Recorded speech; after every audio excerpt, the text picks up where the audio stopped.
حاضرین گرامی قدر،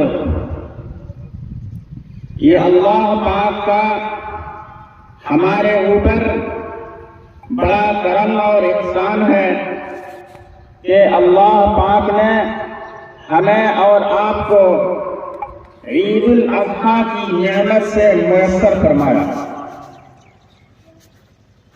یہ عید الاضحیٰ جو ہمیں اور آپ کو ملی ہوئی ہے، صرف ایک تہوار ہی نہیں بلکہ کئی نعمتوں کا مجموعہ ہے، کئی انعامات کا مجموعہ ہے۔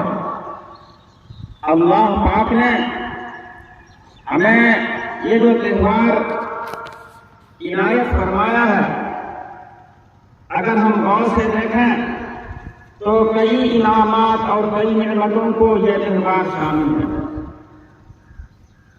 سب سے پہلی نعمت یہ ہے کہ اللہ پاک نے ہمیں اتنی لمبی عمر عطا فرمائی اور اتنا وقت اللہ تعالیٰ نے دیا کہ ہم آج عید الاضحیٰ کی نماز پڑھنے کے لیے یہاں آئے ہوئے ہیں، ورنہ اللہ کے بہت سے بندے ایسے ہیں جو عید الاضحیٰ سے پہلے ہی اس دنیا سے چلے گئے۔ تو اتنی لمبی عمر مل جانا، اتنا وقت مل جانا، یہ اللہ کا بہت بڑا کرم اور احسان ہے۔ دوسرا اللہ پاک کا کرم اور احسان ہے کہ اللہ پاک نے ہمیں اور آپ کو صحت کی نعمت عطا کی، تندرستی کی نعمت عطا کی، جس کی بنیاد پر ہم اور آپ عید الاضحیٰ کی نماز ادا کرنے کے لیے عیدگاہ میں آنے کے لائق ہو گئے، ورنہ ایسے بھی بہت سے لوگ ہیں جو عید الاضحیٰ کی نماز ادا کرنے کے لیے گھر سے نکلنے پر ہی قادر نہیں ہے۔ اور مزید برآں اللہ کا کرم اور احسان ہے کہ اللہ پاک نے ہمیں اور آپ کو دولت کی نعمت سے بھی نوازا ہے، جس کی بنیاد پر ہم اور آپ قربانی بھی کر رہے ہیں۔ بہرحال یہ جو تہوار ہے صرف جہاز خطہ ہی نہیں اور صرف ضلع گوڈا اور جھارکھنڈ ہی نہیں، بلکہ آج پوری دنیا میں عید الاضحیٰ کی خوشیاں منائی جا رہی ہیں۔ پوری دنیا میں مسلمان مسرت کا اظہار کر رہے ہیں، خوشیوں کا اظہار کر رہے ہیں۔ یہ جو آج عید الاضحیٰ ہے، آج جو یہ تہوار ہے، تو صرف آج ہی کا دن بابرکت نہیں، آج ہی کا دن عظمت والا نہیں، بلکہ یہ 10ویں ذی الحجہ، 11ویں اور 13ویں ذی الحجہ، 10ویں، 11ویں اور 12ویں، یہ تینوں دن بابرکت ہے جس میں ہم اور آپ قربانی کا فریضہ انجام دیتے ہیں۔ بلکہ یہ جو مہینہ ہے، اسلامی مہینے کے اعتبار سے اس کا نام ہے ذی الحجہ۔ ذی الحجہ کا جو مہینہ ہے، اس مہینے کے جو 10 دن ہے، اس کی بڑی فضیلت آئی ہوئی ہے۔ ان 10 دنوں کی فضیلت کے بارے میں حدیث پاک میں ہے کہ جو ایک آدمی جو ایک دن روزہ رکھے گا تو اس کے لیے پورے سال کے برابر ثواب، اور جو رات میں عبادت کرے گا تو شب قدر کے برابر ثواب، اور جو 9 ذی الحجہ ہے یعنی یوم عرفہ کا دن، اس دن اگر کوئی روزہ رکھتا ہے تو اس کے لیے فضیلت یہ ہے کہ اس کے 1 سال اگلے اور 1 سال پچھلے گناہ معاف ہو جاتے ہیں۔ اس کے ساتھ ہی جو اس مہینے کا مبارک عمل ہے، وہ 2 بابرکت عمل ہے جو اور دنوں میں انجام نہیں پا سکتے ہیں۔ جو خاص ان ایام کا جو عمل ہے، ایک عمل تو ہے حج کرنا۔ یہ جو حج ہے، آج جتنے بھی حجاج حج کرنے والے پہنچے ہوئے ہیں، سب لوگ حج سے فارغ ہو چکے ہیں،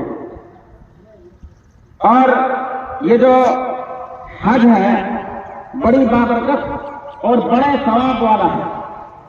حج کا جو فریضہ ہے اسلام میں 5 چیزیں بنیاد کی حیثیت رکھتی ہیں، ان میں سے حج بھی ایک اہم بنیاد ہے۔ اسلام کی 5 بنیادوں میں سے ایک اہم بنیاد حج ہے۔ اللہ جس کو توفیق عطا فرمائے تو انہیں چاہیے کہ وہ حج بھی کرے۔ حج کا ثواب کیا ہے؟ حج کا ثواب آیا ہے کہ من حج ولم يرفث ولم يفسق رجع كيوم ولدته امه، کہ جس نے حج کیا اس نے کوئی گناہ کا کام وہاں نہیں کیا اور کسی گناہ کی طرف اشارہ نہیں کیا، تو وہ اس طرح وہاں سے لوٹے گا جیسے کہ جب وہ اس دنیا میں آیا تھا، یعنی اس بچے کی طرح لوٹے گا جو کہ بالکل معصوم ہوتا ہے۔ تو ایک چھوٹا بچہ جو دنیا میں آتا ہے بالکل معصوم ہوتا ہے، وہ گناہوں سے پاک ہوتا ہے۔ ایسے ہی جو آدمی حج کر کے لوٹتا ہے تو وہ تمام گناہوں سے پاک صاف ہو کر لوٹتا ہے۔ لہذا اللہ پاک جس کو یہ وسعت عطا فرمائے، جس کو وہاں جانے کی استطاعت عطا فرمائے، تو ان کے لیے ضروری ہے کہ وہ حج ضرور ضرور ادا کرے۔ حج کرنا فرض ہے۔ وَلِلَّهِ عَلَى النَّاسِ حِجُّ الْبَيْتِ مَنِ اسْتَطَاعَ إِلَيْهِ سَبِيلًا۔ اور دوسرا عمل جو ہے ان ایام میں جو کرنے کا ہے وہ کیا ہے؟ وہ قربانی ہے۔ قربانی اللہ کے نزدیک بہت ہی بابرکت عمل ہے، اللہ کے نزدیک بہت پسندیدہ عمل ہے۔ یہ جو قربانی ہے، قربانی کا جو فریضہ ہے اس کا کوئی متبادل نہیں ہے۔ اگر کوئی چاہے کہ ہم قربانی نہیں کریں، قربانی کے بدلے میں کچھ اور کرنا ہے، یعنی اس سے زیادہ پیسہ 10 گنا زیادہ، یعنی اگر 10,000 میں قربانی ہوتی ہے اور اگر کوئی 10 کروڑ دے کر کوئی دوسرا کام کرنا چاہے تو اس قربانی کے برابر نہیں ہو سکتا۔ 10 ارب بھی اگر کوئی دے کر دوسرا کام کرنا چاہے تو وہ اس قربانی کے برابر نہیں ہو سکتا۔ لہذا قربانی کا جو عمل ہے یہ بہت فضیلت والا ہے اور بہت افضل عمل ہے، اللہ کے نزدیک بہت پسندیدہ ہے۔ قربانی کے بارے میں آپ حضرات جانتے ہیں کہ حضور پاک صلی اللہ علیہ وسلم سے سوال کیا گیا کہ یا رسول اللہ ما هذه رجاء یا رسول اللہ، یہ قربانی کیا ہے؟ تو حضور پاک صلی اللہ علیہ وسلم نے جواب دیا سنت ابیکم ابراہیم، سنت ابیکم ابراہیم، تمہارے باپ دادا حضرت ابراہیم علیہ السلام کی سنت ہے۔ تو صحابہ کرام نے عرض کیا ما لنا فیہا یا رسول اللہ، ہم جو قربانی کریں گے تو اس میں ہمیں کیا ملے گا؟ تو حضور پاک صلی اللہ علیہ وسلم نے فرمایا لِكُلِّ شَعْرَةٍ حَسَنَةٍ، کہ ہر بال کے بدلے میں ایک نیکی۔ تو جہاں سوچئے کہ ایک قربانی جو ہم کر رہے ہیں، چاہے وہ چھوٹا جانور ہو بڑا جانور ہو جو بھی ہو، اس میں بال کتنے ہوں گے؟ ایک بال کے بدلے میں ایک نیکی۔ تو ایک جانور میں لاکھوں نہیں کروڑوں نہیں بلکہ اس سے زیادہ بھی بال ہوں گے، تو ایک قربانی کے بدلے میں اللہ پاک اتنا زیادہ ثواب مرحمت فرماتے ہیں صرف قربانی کرنے کی وجہ سے۔ لہذا ہمیں اور آپ کو جس کو بھی اللہ تعالیٰ یہ استطاعت دے تو ضرور قربانی کرے۔ اور قربانی کے بارے میں یہ آیا ہے کہ جو آدمی استطاعت رکھتا ہو، اب استطاعت کون رکھتا ہے؟ جو صاحب نصاب ہے، جس کے پاس اتنا مال و دولت ہے جو کہ یا تو 52 تولہ چاندی 7.5 تولہ سونا یا اس کے برابر اس کے پاس مالیت ہے جو کہ گھر کے ضروری اخراجات سے ضروریات سے جو زائد ہیں، تو وہ کتنا ہوتا ہے؟ روپے کے حساب سے کتنا ہوتا ہے؟ 1,60,65,000 یا 70,000 کے آس پاس ہے۔ اگر کسی کے پاس اتنا پیسہ بینک میں رکھا ہوا ہے، چاہے وہ گھر بنانے کے لیے رکھا ہو، چاہے وہ کسی لڑکی کی شادی کے لیے رکھا ہو یا کسی بھی طور پر اس کو فکس کر دیا ہو، اگر کسی کے پاس اتنی رقم ہے اور تو اس پر جو ہے قربانی کرنا کیا ہے؟ واجب ہے، اس پر ضروری ہے۔ اگر قربانی وہ نہیں کرے تو اس کے لیے کیا وعید ہے؟ حضور پاک صلی اللہ علیہ وسلم نے فرمایا من کان لہ سیاہ، جس کے پاس گنجائش ہو ولم یضحی اور اس نے قربانی نہیں کی تو فلا یقربن مصلانا، کیا فرمایا حضور پاک صلی اللہ علیہ وسلم نے؟ فلا یقربن مصلانا، کہ وہ ہماری عیدگاہ کے قریب بھی نہیں آئے۔ جس آدمی کو وسعت ہو اور وہ قربانی نہیں کرے تو اس کے لیے وعید ہے کہ وہ کیا کر رہا ہے، اتنا بڑا فریضہ ہے وہ انجام ہی نہیں دے رہا ہے، تو وہ نماز پڑھ کے کیا کرے گا؟ تو حضور پاک صلی اللہ علیہ وسلم نے فرمایا کہ فلا یقربن مصلانا، وہ ہماری عیدگاہ کے قریب ہی نہیں آئے۔ مطلب یہ نہیں ہے کہ جو قربانی نہیں کر رہا ہے تو نماز نہیں پڑھنا چاہیے، نہیں، بلکہ یہ تحدید ہے، نماز تو پڑھنا ہے، واجب ہے، لیکن یہ تحدید ہے اس کے لیے کہ پھر کیا کر رہے ہو جب قربانی نہیں کر رہے، اتنا بڑا عمل ہے وہ نہیں کر رہے ہو۔ تو بہرحال جو ہے یہ جو قربانی ہے تو یہ اپنے آپ میں بہت سی حکمتیں لیا ہوا ہے، قربانی کا کوئی متبادل نہیں ہو سکتا ہے، قربانی اللہ کو بہت زیادہ پسند ہے۔ اور یہ جو قربانی ہم کرتے ہیں، قربانی جو ہم کرتے ہیں تو اس کی حکمت کیا ہے؟ اس کی حکمت کیا ہے؟ بتایا کیا کہ یہ سنت ابیکم ابراہیم علیہ السلام کی سنت ہے، تو ابراہیم علیہ السلام کی یادگار ہے۔ تو یادگار کیا ہے؟ حضرت ابراہیم علیہ السلام نے اپنے بیٹے کی قربانی پیش کی، اپنے بیٹے کی قربانی کرنے کا حکم ہوا تو حضرت ابراہیم علیہ السلام نے اپنے بیٹے کی قربانی پیش کی۔ یہ اور بات ہے کہ جنت سے ان کے لیے دمبا لایا گیا اور بیٹے کے بدلے میں جو ہے وہ دمبا قربان کر دیا گیا۔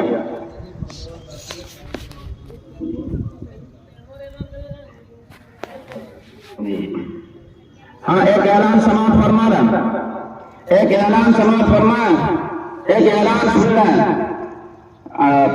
عید الاضحیٰ کی نماز کے لیے 7 بجے کا اعلان ہوا ہے، بالکل یہ کمیٹی کا فیصلہ ہے، 7 بجے عید الاضحیٰ کی نماز ہوگی، اس لیے ذرا سا بھی غفلت نہیں کریں، بالکل وقت پر عید الاضحیٰ کی نماز ہوگی۔ اس لیے جو لوگ راستوں میں ہیں وہ تیزی کے ساتھ آئیں، اور جو لوگ ابھی تک گھروں میں ہیں ان سے گزارش ہے کہ جلد سے جلد عیدگاہ آنے کی کوشش کریں۔ بہرحال حضرات گرامی، یہ جو قربانی کا عمل ہے یہ اصل کیا ہے؟ اپنی جان کی قربانی پیش کرنا ہے۔ ظاہر سی بات ہے یہ بہت بڑی چیز ہے۔ اللہ پاک نے اس کے بدلے میں ہمیں جانور کی قربانی کا حکم دے دیا، تو یہ اللہ کا ہمارے اوپر بڑا کرم ہے اور احسان ہے کہ اللہ پاک نے ہمیں اپنی جان کی قربانی کا حکم نہیں دیا بلکہ اس کے بدلے میں مال کی قربانی کا حکم دیا۔ تو یہ مال جب ہم قربان کر رہے ہیں تو اس کا مطلب یہ ہے کہ ہم جان کی قربانی پیش کر رہے ہیں، اسی سوچ کے ساتھ، اسی فکر کے ساتھ اور اسی خیال کے ساتھ ہمیں قربانی پیش کرنا ہے۔ ہوتا کیا ہے کہ ہم لوگ جانور جو خریدتے ہیں یا قربانی کرتے ہیں تو اصل حکم کیا ہے کہ گھر کا جو جانور ہو اس کو قربانی کریں، خود سے قربانی کریں، اور اگر گھر کا جانور نہیں ہے تو اتنا پہلے اس کو خرید کر اپنے گھر میں رکھ لیں کہ ان سے انسیت پیدا ہو جائے، محبت پیدا ہو جائے۔ اس کے بعد جب ہم قربانی کریں گے تو تھوڑا ملال آئے گا، تھوڑا افسوس ہوگا، ایسا لگے گا کہ ہماری گردن پہ چھری چل رہی ہے۔ اور ہم اس طرح نہیں کرتے ہیں، ایسا کرتے ہیں کہ ہم قربانی کو دیکھتے بھی نہیں ہیں، جانور کو دیکھ بھی نہیں پاتے ہیں۔ تو اصل حکم یہ ہے کہ ہم قربانی کے جانور کو اگر خود سے کر سکتے ہیں تو خود سے قربانی کریں، خود سے قربانی کریں گے، جب چھری چلائیں گے تو گویا کہ یہ آپ نفس پر جو ہے آپ آرا چلا رہے ہیں، نفس پر آپ چھری چلا رہے ہیں۔ تو اس وقت ہمیں یہ دھیان کرنا ہے کہ یہ صرف ہم جانور پر ہی، جانور کے گلے پر ہی چھری نہیں پھیر رہے ہیں بلکہ اپنی انا پر ہم چھری پھیر رہے ہیں، اپنے نفس پر جو ہے ہم چھری پھیر رہے ہیں۔ اور اصل حکمت یہی ہے کہ ہم اللہ کے حکم کی اطاعت کے لیے سر تسلیم کر دیں، سر تسلیم ہم کر دیں۔ اور یہ جو عید الاضحیٰ ہے اس کا جو پیغام ہے، اس کا پیغام کیا ہے؟ بس اس کا پیغام یہ ہے کہ حضرت ابراہیم علیہ السلام کو جیسے اللہ کی جانب سے حکم ہوا کہ اپنے بیٹے کو ذبح کر دو، تو کیا ہوا؟ فوراً ہی حضرت ابراہیم علیہ السلام تیار ہو گئے اور حضرت اسماعیل علیہ السلام بھی تیار ہو گئے۔ ظاہر سی بات ہے دونوں باپ بیٹے تیار ہو گئے تو اللہ پاک نے فرمایا فلما اسلما وتلہ للجبین۔ تو جب باپ بیٹے دونوں نے اطاعت کر لی اور سر تسلیم ہم کر دیا تو یہی ہمارے لیے حکم ہے کہ اللہ کا جو بھی حکم آئے تو ہم اللہ کے حکم کے سامنے اپنے سر کو خم کر دیں، یہی اس کی حکمت ہے۔ اور دوسری جو ہے خاص حکمت کیا ہے؟ وہ یہی ہے کہ ہم قربانی جب پیش کر رہے ہیں تو اپنے نفس کی قربانی پیش کریں، اور جو ہے اپنے کیا بولتے ہیں، اور تیسری چیز یہ ہے کہ ہم تقویٰ جو اس کی خاص روح ہے، وہ تقویٰ ہم اختیار کریں. وہ چونکہ اللہ تعالیٰ تک جو پہنچتا ہے وہ ہمارا گوشت نہیں پہنچتا ہے، بلکہ ہم جو اللہ کا حکم ماننے کے لیے ہمارے دل میں جو خوف پیدا ہوا اور ہمارے دل میں جو ڈر پیدا ہوا، یہی خوف یہی تقویٰ اللہ تعالیٰ تک پہنچتا ہے. اور ہماری جو قربانی ہے اس کا خون جو ہے زمین پر گرنے سے پہلے اللہ کے یہاں مقبول ہو جاتا ہے. یعنی ہم جو قربانی کر رہے ہیں اس کا ثواب کب ملے گا؟ گوشت بڑھ جائے گا تب ملے گا؟ نہیں، گوشت ختم ہو جائے گا تب، یا عید ختم ہو جائے گی تب ثواب ملے گا؟ نہیں، بلکہ خون کا قطرہ زمین پر گرنے سے پہلے جیسے چھری چلائے ہیں اسی وقت وہ مقبول ہو گیا تو ثواب مل گیا. اب آپ قربانی کا گوشت کھائیں نہیں کھائیں یہ آپ کی بات ہے، یہ آپ کے اختیار کی بات ہے، لیکن یہ ہے کہ جہاں تک ثواب کی بات ہے تو وہ ثواب آپ کو مل گیا. لہذا ہمیں اور آپ کو چاہیے کہ ہم خاص طور پر یہ جو عید الاضحیٰ کا پیغام ہے اس پیغام کو اپنے دل میں سموئیں اور اللہ پاک کا جو خاص طور پر جو حکم ہے اس اللہ پاک کے حکم کو ہم بجا لانے کی کوشش کریں اور پورے اخلاص کے ساتھ پوری للہیت کے ساتھ اسی کے ساتھ ہم اپنی بات کو ختم کرتے ہیں اور آپ تمام حضرات کو عید الاضحیٰ کی مبارکباد پیش کرتے ہیں اور آپ کے توسط سے پورے عالم اسلام کے تمام لوگوں کو تمام مسلمانوں کو عید الاضحیٰ کی مبارکباد پیش کرتے ہیں. اللہ پاک یہ سال ہمارے لیے رحمت کا، برکت کا، مغفرت کا ذریعہ بنائے، ہمارے اور آپ کے لیے پریشانیوں سے نجات کا ذریعہ بنائے.